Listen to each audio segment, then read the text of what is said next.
Hi everyone. Well, first and foremost, welcome to my hotel room. I am currently traveling a little bit because it is conference season.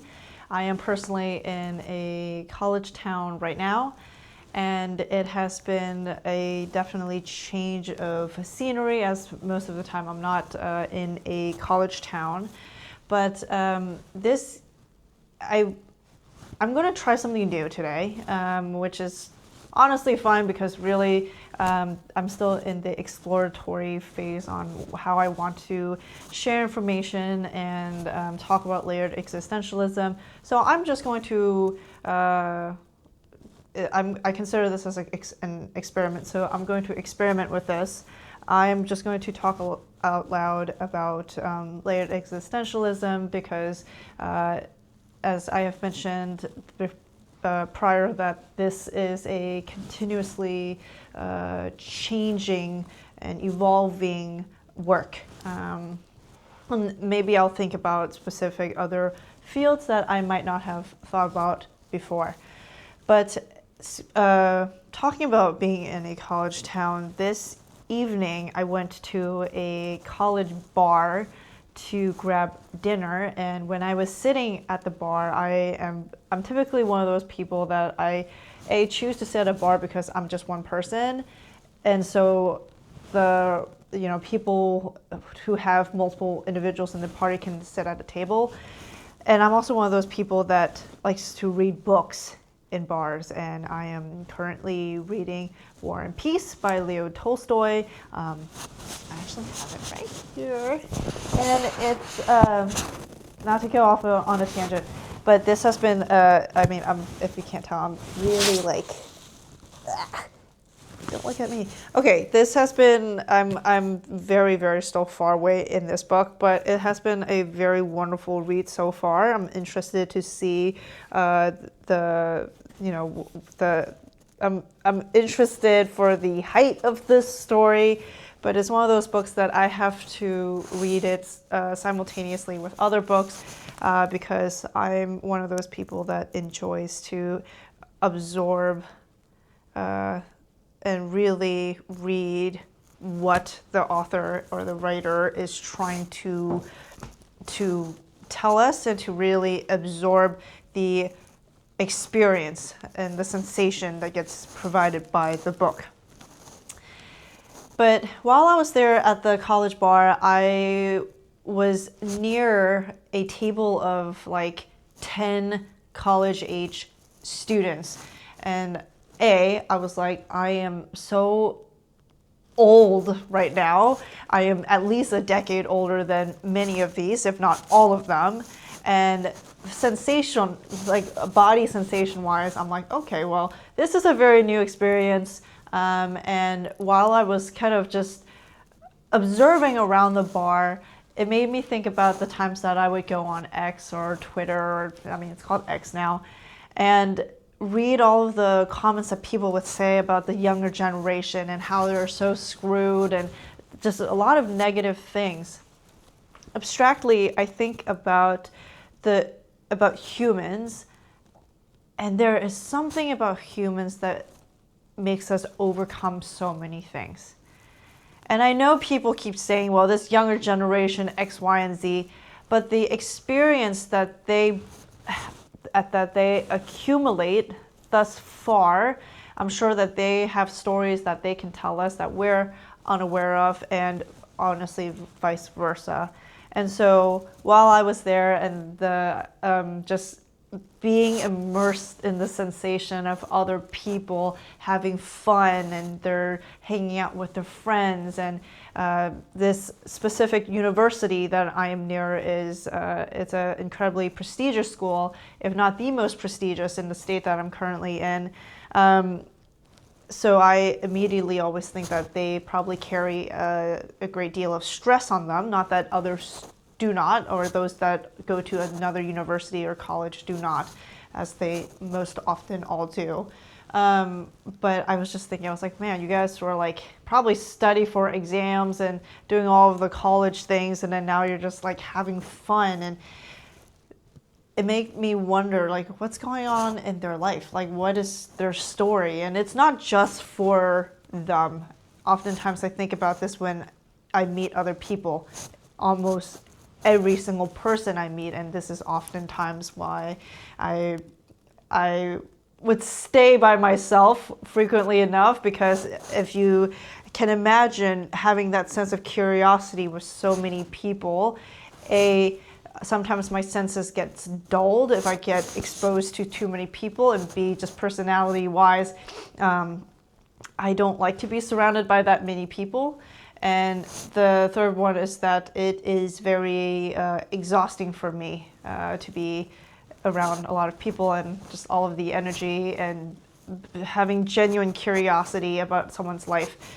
And with that being said, and earlier I know I talked about War and Peace by Leo Tolstoy, but it made me think about another book that I pick up occasionally, and that is this one. I don't know if you can't tell, my camera moves around because I am filming on the DJI Osmo versus my actual mirrorless camera, so that's why it's moving around a little bit. So I don't necessarily know what the focus looks like, but the book that I pick up occasionally is called The Dictionary of Obscure Sorrows by John Koenig. There is something about this book that I like to pick up occasionally throughout the months or throughout the year, honestly, and days, is because there is something about being in a state of melancholy. For me, it's a very familiar and sometimes comforting place to be. I promise I'm not in the state of depression right now. My mental health it's always a little unstable, because if you can imagine going into philosophy and going into all these things, it can be very abstract a lot of the times, and it's very important, and I acknowledge this to myself, to ground myself into reality frequently enough where I don't get like thrown into reality and get too abstract or anything of that nature that could provide too much friction, so my nervous system cannot cope, let's say. But going back to those college kids and just talking about meeting people, and on Layered Existentialism, there's a word that I wanted to share, and that word is sonder. And sonder is the awareness that everyone has a story. I'm just going to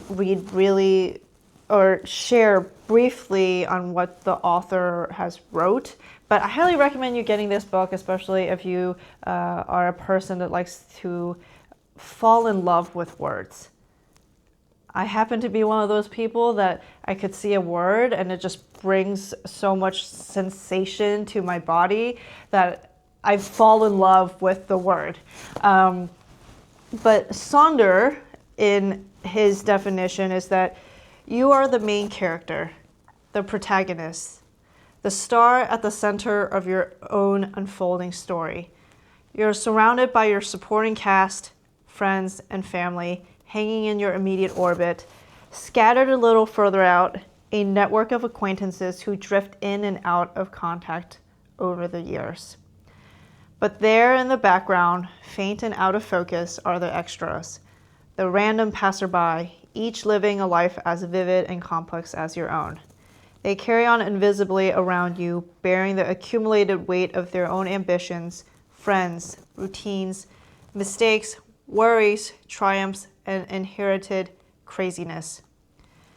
When your life moves on to the next scene, there's flickers in place, wrapped in a cloud of backstory and inside jokes, and characters strung together with countless other stories you'll never be able to see, that you'll never know exist, in which you might appear only once, as an extra sipping coffee in the background, as a blur of traffic passing on the highway, as a lighted window at dusk. And then there's a footnote, French sonder, to plumb the depths, pronounced sonder can be used as a noun or verb as you would use the word wonder. And I fell in love with this word because obviously it hits me personally and it hits me in the feels, honestly. And because this aligns with layered existentialism very closely. One of the things that I say frequently when discussing about layered existentialism, if we were like doing high level, is that when we think and talk about life, what is life? Life is a solo experience, but it's not a solitary existence. So a lot of the times the things that happens to us our body produces a sensation and emotion, and then we create a story, we create a narration for what is happening, and this is how we build a story. This is how we create that meaning. So at the bar, I was over there reading a book, eating a cheeseburger, and drinking a beer. And then over at that table, I noticed them. They were individuals that I don't know their backstory, but I can see that they're in school right now and they're having fun with each other, but I don't know what's going on in their life because they also have their own story. In layered existentialism, abstractly, let's bring this to layer 3 because we're talking about narration, and narration has 2 parts, right? Narration is we can go very abstract about it, and or we can ground it in concrete information. But the concrete information often gets tied to layer 2, which is your biological self. It is your actual physical status. But let's talk on layer 3 real quick.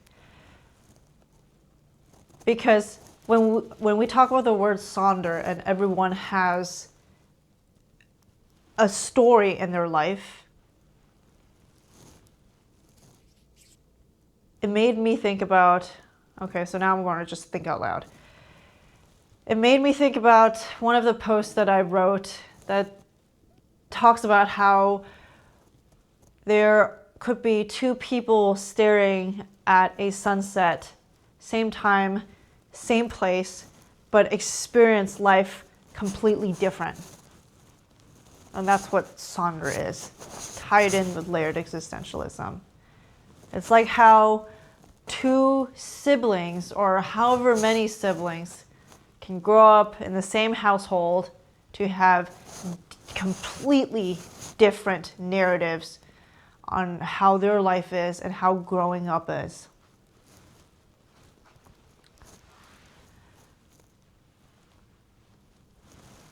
I'm now thinking about language. So join me for a roller coaster ride since I just work in so many tangents. I think about language because language provides us the ability to create that story. And sometimes I get asked, what do you mean by that? If we didn't have language, and this is where the what is the word? Is it pop psychology, the pop mental health, the whatever that's current right now is about having and letting us have the language to say what it is that we feel. But let's just really briefly think and explore what language is. Language, I should research this actually. This is interesting. Let me take a note. Because what is language? Language is, there are these symbols that could technically not have any meaning, but we have designed and created meaning for them for us to be able to communicate with one another. If we didn't have the word, the language, even the creation of the word sonder, it doesn't expose us to the sensations and the experiences if we didn't have it. Let's say that the word, I always use anxiety. I don't know why, and maybe I don't always use anxiety, but I just recorded a video and I used anxiety as an example. What if the word anxiety did not exist? How does one go through life? I mean, they do. They do, right? Back in the day, the word anxiety probably, once upon a time, it did not exist. But someone created the word anxiety, and I'm sure that there is a whole breakdown of the word anxiety, and I'm sure that I'll go explore what that looks like after this recording. But how would one live their life? Is it more beneficial that we don't have language for it? Would that reduce the suffering that we have as humans as we go through life? Or does it make it better because it, in a layer 2 manner, it closes that loop? Is that we're like, oh, I'm feeling anxious right now. And then not only that, when it comes to words is just words. And then we, as the individual, create weight to the word. I think about the word, and now I'm thinking about the word home. Home, the word, can mean a building, right? This is my home. But home has also been used as a person. Like, this person's my home. Or home is where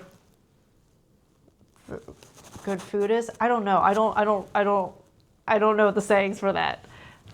Home is where love is. I don't know. But we as individuals create weight behind words.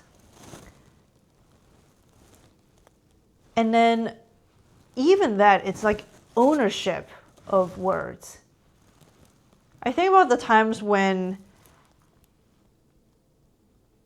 I hear people say, I'm anxious.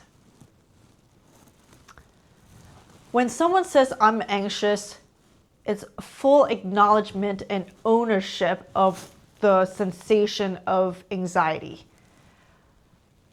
But what is it if one person or someone says, I'm currently feeling the sensations of anxiety? It's almost like that person is observing their physical form, layer 2 of, layer 3, the narration of saying because they're creating narration and meaning, I am feeling the sensations of anxiety, and then in a layer 2, and that feeds into the layer 2 that the body is currently producing chemicals for protection. And that really gives a distance from that person that's observing what is happening inside their body. It's almost, in a way, that's actually almost a layer 4 observation awareness stance. So this is the fun thing about language, because oftentimes that's how we can produce whatever narration and story to our life based off of the words. And this is why I personally love learning languages. Because when one learns language, it produces different experiences on how one can narrate their life and how they can narrate experiences and narrate situations. I think a lot about like therapy currently because I always see this on my feed, my online feed, even though, again, I don't really go on social media, but every time I do, it's always something along the lines of layered existentialism's specific disciplines, but it varies broadly across many fields, and therapy and mental health is one of them. But I think I lost my train of thought. Speaking out, you guys, like speaking out loud to me is versus just thinking about it in my head quietly in a quiet, dark-ish room are two different things. But I told myself I was going to experiment talking out loud in a camera, and again, this is like exploratory. So I'm just going to do this. And eventually, hopefully, my system gets desensitized enough that I'll feel more comfortable speaking in front of a camera without a script or anything. And I besides me reading my posts in my few previous videos, I have been going off script, and it's a practice, that's for sure. I was speaking about language. Yes. Talk therapy. Therapy. How one goes through life with language is different based off of what type of language that they know. So for context, I speak English is my fourth language, and I speak 3 dialects of Chinese. And if one were to ask me to go to a therapy session in Chinese, I would probably do a pretty poor job at it compared to English. And no, it's probably not. I mean, in addition to the fact that my English is way more fluent now than my Chinese is, I don't have the vocabulary or the language in Chinese to discuss the vast experience that one may encounter in their life. But there is something that is very beautiful about the Chinese language too, that discusses sensations and the experience what one might go through very abstractly that English doesn't have. And I think that that's like one of the beauties when it comes to learning language. I'm always trying to refresh myself in Chinese, but I currently don't really have. So my spouse doesn't speak Chinese, and so I don't really get to utilize it very frequently. But I am currently actively learning Russian and Ukrainian, and I'm just gonna say, you guys, like, I don't know what the heck I was thinking when I was like, yeah, I'm going to learn both of these languages simultaneously. They're both Slavic languages. They both utilize Cyrillic as the alphabet, but they're different. They're very different. There is some overlap, but they're still different. And however, though, it gives me, I feel like a visitor into their culture.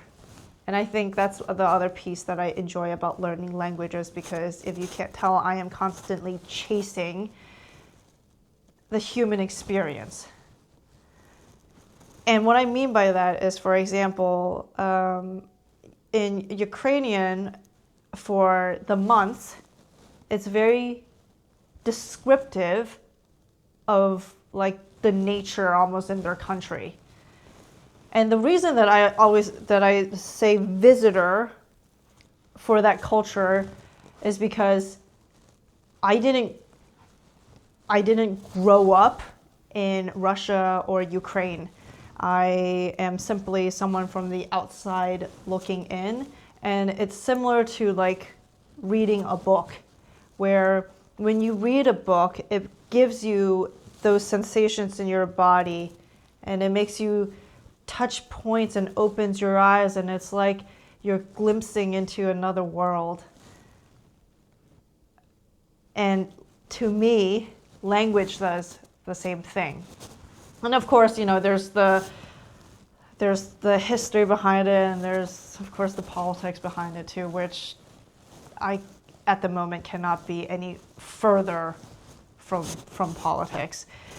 I will get into it one day, I'm sure. And I can't say that I'm not any further. I still try to keep up with current events and things of that regards. I think it's responsible of me to do so. But this is interesting. Okay, where else can I go from here? Okay, so we're touching base on a lot of layer 2, layer 3, and layer 4. So layer 2 is biology, the physical self, nervous system. Layer 3 is meaning making, the narration. Layer 4 is coherence preservation. It is awareness. And it's so interesting to see us fluctuate between these layers. It's so fun to think about languages too, because for the most part, many of us use language frequently on a daily basis, right? Whether it is to talk to someone when we're at work, or to talk to our partner, or talk to our spouse, or talk to whomever, or and even the difference between talking and speaking, right? I find myself whenever I speak in a professional setting, I always utilize the word speak. When I look forward to speaking with you versus I look forward to talking with you. Talking to me almost comes off as like, and I know I overthink this, and this is again why when I try to be as precise with my words, it's very exhausting, and so oftentimes I just don't say anything because I don't want. Words are incredibly powerful. They can be incredibly powerful. I cannot tell how one may perceive and how much weight they may put on a word. And I'm not even going to offend them because I, in my opinion, think people are a lot more resilient than they give themselves credit for. So I'm not going to offend someone by not utilizing words when I think it's necessarily to be utilized, even with tremendous amount of weight from my end to deliver to them. But a lot of the times I'd rather just watch. I'd rather just observe. But going back to talking and speaking, speaking to me just feels less condescending. And a lot of the times I want people to feel like they're just a person. So anyways, falling in love with words is something that I frequently do. I can totally see myself just making videos about words and romanticizing about words. And so it's really funny how sometimes I'm like, all right, well, I guess this is how you are as a person. You're a little effing weird, but that's okay. But that's okay. See whatever floats your boat. I'm looking over here because this is another book that I'm reading. Speaking about abstract, this is the third book that I juggle into the mix right now as I'm reading War and Peace. This book is called The Unbearable Lightness of Being by, I didn't plan on saying this, but I'm going to butcher his name, Milan Kundera. And it discusses, so far I'm again not really too far ahead on it, but it's about this young woman in love with a man that creates two different distinctions of being in a physical, intimate relationship with individuals, and how he sees sex as something that can be meaningless, and love to be something else, and the woman seeing sex as like loyalty and intimacy and love. And so it plays with the idea of weight. As I'm going to use that word because weight is something that we've been discussing about when it comes to words. But I'm actually going to end this video here because I would like to research more about language and about even the word anxiety itself. But if you've actually stayed with me for this long, that is, I tip my metaphorical hat off to you. Because to me, this is fun. To me, I just enjoy, as you can tell, this is a lot of abstract thinking, but we're all in layer 2, right? We all have some form of physical body with a nervous system, and many may not romanticize things such as words or books or chase experience through books and things that happens throughout our life and things of that regards, and that's honestly completely okay. That is their own narrative and narration of their own life experiences, and that's amazing, right? You do you, I do me, and that is one of the beauties about just the human species itself. But with that being said, I hope you learned a thing or two perhaps, and or if this has jogged some other nodes of ideas in your mind, feel free to share them. Again, I'm always available for chat at this stage. Please visit my website at explorethefourthlayer.com. I know it's very confusing because some of my words have, like, some of my emails and stuff have 2 R's, and my website has 1 R, and then my other stuff has 1 versus 2 R's. I wish that I could have made it all uniform, but it was based off of availability, and as you can probably tell, there wasn't availability. So Explore the Fourth Layer is with 1 R, and fourth is spelled Fourth. And you can feel free to contact me through there for whatever reason. I will do my best to get back to you as soon as I possibly can.